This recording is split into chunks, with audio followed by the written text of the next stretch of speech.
जय गुरुदेव, जय गायत्री माता। प्राणायाम के स्थूल भेद। महर्षि पतंजलि प्राणायाम के सत्य को और अधिक स्पष्ट करते हुए अगले सूत्र में लिखते हैं। प्राणायाम के तीनों भेदों ब्रह्म व अभ्यंतर व स्तंभ वृत्ति की अवधि व आवर्ती देश काल की संख्या के अनुसार ज्यादा लंबी व सूक्ष्म होती जाती है। महर्षि पतंजलि के इस अनूठे सूत्र में प्राणायाम प्रक्रिया के भेद, विधि व प्रभाव का स्पष्ट विवेचन है। इसलिए इस सूत्र के प्रत्येक बिंदु को स्पष्टता से समझे बिना इसमें अन्य सत्य व तत्व को नहीं जाना समझा जा सकता। इसे समझने के लिए इस प्रकरण में पहला बिंदु है वह वृत्ति। इसे प्राणायाम प्रकृति का पहला भेद कहते हैं। इसके अंतर्गत प्राणवायु को शरीर से बाहर निकाल कर रोकना होता है। प्राणवायु को बाहर सुखपूर्वक रोकना, साथ ही इस सच का भी आकलन करना कि वह बाहर कहाँ ठहरा है, कितने समय तक के लिए ठहरा है और उतने समय में प्राण गति की स्वाभाविक संख्या क्या है। इसे रोचक या वाह्यवृत्ति प्राणायाम कहते हैं। अभ्यास लगातार जारी रहे तो यह शीघ्र यानी देर तक काफी समय तक रुके रहने वाला और सूक्ष्म अर्थात हल्का अनायास साध्य हो जाता है। आगे पढ़ना। पंडित जी लिखते हैं कि इस प्राणायाम में प्रक्रिया का दूसरा भेद आभ्यंतर वृत्ति है। इसके अंतर्गत प्राणवायु को भीतर ले जाकर भीतर ही जितने काल तक सुखपूर्वक प्राणवायु रुक सके रोके रहना होता है। इसे रोकने के साथ इस बात का भी आकलन कर लेना चाहिए कि आभ्यंतर देश में प्राण कहाँ जाकर रुका है, वहाँ कितने समय तक सुखपूर्वक ठहरा और उतनी देर में प्राण गति की स्वाभाविक संख्या क्या है। इसे आभ्यंतर प्राणायाम के साथ पूरक प्राणायाम भी कहते हैं, क्योंकि इसमें देह के अंदर भाग में प्राण को रोका जाता है। इसका अभ्यास यदि निरंतर जारी रहे तो यह धीरे धीरे दीर्घ व सूक्ष्म होता जाता है। इस भेद के बाद प्राणायाम प्रक्रिया का तीसरा प्रकार स्तंभ वृत्ति है। इसके अंतर्गत प्राण गति को रोकने का अभ्यास किया जाता है। सामान्य क्रम में प्राणवायु स्वाभाविक रूप से शरीर से बाहर या भीतर जाती रहती है। इस प्रक्रिया में इस स्वाभाविक क्रम को न करके प्राणवायु अपने स्वाभाविक क्रम से बाहर निकला हो अथवा भीतर गया हो, जहाँ भी हो उसकी गति को स्तंभित कर देना, रोक लेना, इस बात का आकलन करना कि प्राण किस देश में रुके हैं, कितने समय तक सुखपूर्वक रुक रहते हैं, इस समय में स्वाभाविक गति की कितनी संख्या होती है, यह स्तंभ वृत्ति प्राणायाम है। सामान्य क्रम में इसे कुंभक प्राणायाम भी कहते हैं। लगातार अभ्यास बनाए रखने पर भी दीर्घ व सूक्ष्म होता जाता है। प्राणायाम की इन तीनों विधियों के द्वारा प्राण का परिशोधन, परिमार्जन व प्राण ऊर्जा का विस्तार होता है। जो प्राणायाम का अभ्यास करने के उत्सुक हैं उनके लिए परम पूज्य गुरुदेव का कहना है कि ऐसे लोगों को अपना आहार व दिनचर्या नियमित व नियंत्रित रखनी चाहिए। जिनका खान पान व दिनचर्या नियमित व नियंत्रित नहीं है, ऐसों के लिए प्राणायाम के परिणाम बहुत सुखद व सुखकारी नहीं होते। श्रीमद् भगवत गीता में योगेश्वर श्री कृष्ण का कथन भी यही है। अन्य प्रकार के साधक आहार को नियत व नियंत्रित करके प्राणायाम का अभ्यास करते हैं। प्राणायाम का अभ्यास यदि योग्य मार्गदर्शन में किया जाए तो अच्छा है। यदि ऐसा न हो सके तो गायत्री महाविज्ञान में बताए गए प्राणाकर्षण प्राणायाम के अभ्यास के साथ इसकी शुरुआत की जा सकती है। बाद में इसके निरंतर अभ्यास से योग साधक की योग्यता का आधार विकसित होता जाता है। ऐसा होने पर बाद में जटिल कठिन प्राणायाम को अभ्यास करना संभव हो जाता है। जो इसके अभ्यास में रत है उन्हें यह सच आसानी से अनुभव हो जाता है कि इस साधना में धैर्य, नियमितता, निरंतरता के साथ आहार विहार पर कठोर अनुशासन अनिवार्य है। ऐसा होने पर प्राणायाम की चतुर्थ विधि के द्वार खुलने लगते हैं। जय गुरुदेव, जय गायत्री माता। जाने प्राणायाम का उच्च स्तरीय भेद।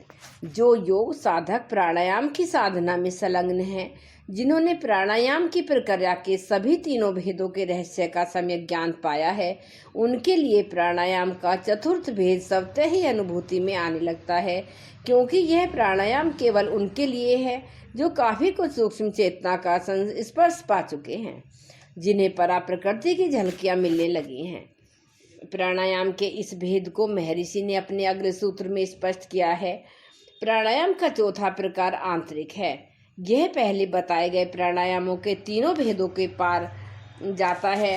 महर्षि पतंजलि के द्वारा कहा गया यह सूत्र सूक्ष्म चेतना के रहस्यों को स्वयं में समेटे है।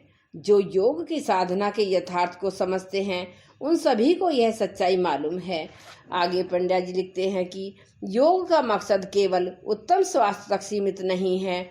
इसका वास्तविक लक्ष्य चिंतन, चेतना व चित्त का परिष्कार करते हुए कैवल्य ज्ञान को पाना है, और यह तभी संभव है जब योग साधक स्थूल जीवन और उसके भोगों से ऊपर उठे, इंद्रियों तथा उनके विषयों की आसक्ति को पार करे। यह काम आसान नहीं है। सामान्य जनों की कौन कहे, उच्च कोटि के साधक तपस्वी भी अपने सारे जीवन के प्रयत्नों के बावजूद भी इसे कर पाने में असमर्थ रहते हैं। इनके इस प्रयास में कहीं न कहीं कोई संस्कार अथवा आसक्ति बाधा बनती रहती है। युग ऋषि परम पूज्य गुरुदेव अपनी आध्यात्मिक वार्ताओं में बताया करते थे कि ऐसी बाधाओं से तभी निपटा जा सकता है जब भावनाओं व विचारों में अच्छी धारणाएं विकसित हों, भावों में भगवान की भक्ति हो और विचार सकारात्मक व स्वच्छ हो। इसके लिए जरूरी नहीं कि व्यक्ति बहुत पढ़ा लिखा व प्रतिभावान हो। अल्प शिक्षित तथा अशिक्षित भी प्राणायाम के चतुर्थ प्रकार के प्रभाव परिणाम को पा सकते हैं। बस जरूरत है भगवान में भावलीनता की। यह भावलीनता बनी रहे और मन में प्रभु नाम मंत्र का मनन होता रहे तो इस कठिन समस्या का आसानी से सुलझाना संभव है। इस प्रसंग में श्री रामकृष्ण परमहंस की शिष्या व भक्त अघोरमणि देवी का साधना जीवन उल्लेखनीय है। अघोरमणि देवी को श्री रामकृष्ण संघ में गोपालेर माँ अर्थात गोपाल की माँ के नाम से जाना जाता था। अघोरमणि देवी बाल विधवा थीं। कर्मवश उनका विवाह बचपन में हो गया। थोड़े ही समय में काल ने उन्हें विधवा बना दिया। उनकी ससुराल में और गहरी विपदाएं आई। उनका मायका भी इन विपदाओं से अछूता न रहा, लेकिन स्वयं उन्होंने इन सभी विपदाओं को अपने आराध्य का वरदान माना और अपने रिश्ते में दूर के भाई के साथ एक मंदिर में रहकर वह भगवान श्री कृष्ण के बाल रूप का ध्यान व गोपाल मंत्र का जप करने लगी। धीरे धीरे उन जप में प्रगाढ़ता होने लगी। हृदय में भगवान श्री कृष्ण के बाल रूप का ध्यान व मन में गोपाल मंत्र का मनन। उनका यह क्रम प्रातः 3 बजे से दोपहर 12 बजे तक तथा पुनः दोपहर बाद 3 बजे से रात्रि 12 बजे तक चलता रहता। नियमित 18 घंटे की उनकी यह साधना वर्षों तक चलती रही।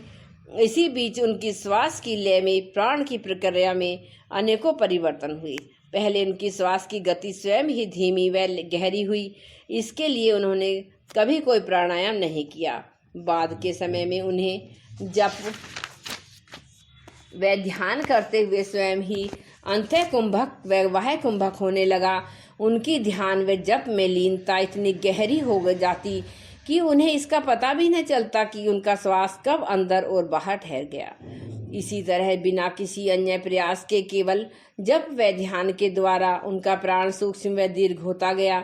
स्वाभाविक कुंभक का स्वरूप भी निखरता गया और धीरे धीरे उनकी सूक्ष्म चेतना के द्वार खुलते गए, यहाँ तक कि उनको समाधि का अनुभव भी होने लगा। उनका यह अनुभव भी समय के साथ इतना परिपक्व व प्रगाढ़ हुआ कि उनके आध्यात्मिक व अलौकिक अनुभव लौकिक व सामान्य जीवन में प्रत्यक्ष होने लगे। उनके आराध्य बालकृष्ण उनके साथ अनेकों लीलाएं करने लगे। कभी उनकी गोद में बैठते तो कभी उनसे माखन मिश्री खाने का हट करते। इतना ही नहीं, उनकी परिष्कृत प्रज्ञा में तत्व ज्ञान भी उदय होने लगा। ऐसा इसलिए हो सका क्योंकि जप व ध्यान की प्रक्रिया की तीव्रता व प्रगाढ़ता में उनमें प्राणायाम का चतुर्थ प्रकार स्वाभाविक ही घटित हो गया। प्राणायाम की आंतरिक विद्या स्वाभाविक ही उनमें प्रकट व फलित हो गई, और जैसा कि इस विधि में होता है, उनके बाहरी व आंतरिक विषय छूटते गए। चिंतन चेतना व चित्त का स्वतः परिष्कार होता गया और वह आध्यात्मिक लोक के आलोक में स्नान होती गई। प्राणायाम की यह विधि किसी स्थूल विद्या के द्वारा नहीं, बल्कि केवल सूक्ष्म मानसिक प्रक्रियाओं के द्वारा ही घटित व फलित हो पाती है। जय गुरुदेव, जय गायत्री माता।